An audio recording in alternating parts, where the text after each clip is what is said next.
महिला अत्याचाराच्या प्रकरणांमध्येही आपण जर बघितलं तर या ठिकाणी जवळपास 91% प्रकरणं उघडकीस आलेली आहेत। बलात्काराच्या ज्या घटना आहेत त्यामध्ये 98% घटना उघडकीस आलेल्या आहेत।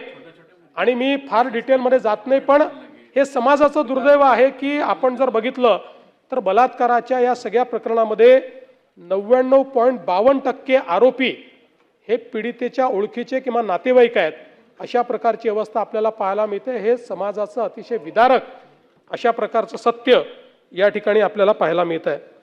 पण यामध्ये बलात्काराच्या प्रकरणामध्ये 60 दिवसामध्ये निर्गती करण्याचं जे एक आपण लक्ष ठेवलं होतं ते अतिशय चांगल्या पद्धतीने आपण करतो।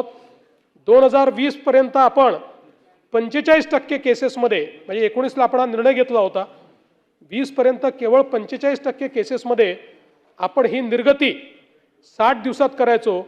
आता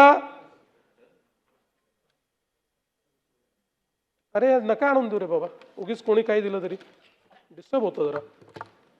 आता जर आपण बघितलं तर 60 दिवसामध्ये बलात्काराच्या गुन्ह्यामध्ये 97.3% इथपर्यंत आपण निर्गती केली आहे। म्हणजे 97.3% केसेसमध्ये 60 दिवसाच्या आत सगळं इन्व्हेस्टिगेशन संपवून आपण चार्जशीट त्या ठिकाणी दाखल करतो आहे। त्यामुळे मला असं वाटतं की आपली जी सगळ्यांची अपेक्षा आहे, आणि मध्यंतरीच्या काळात आपणही वाचले असतील, वेगवेगळ्या प्रकारे आता ज्युडिशियरी देखील आपल्याला मदत करते आहे।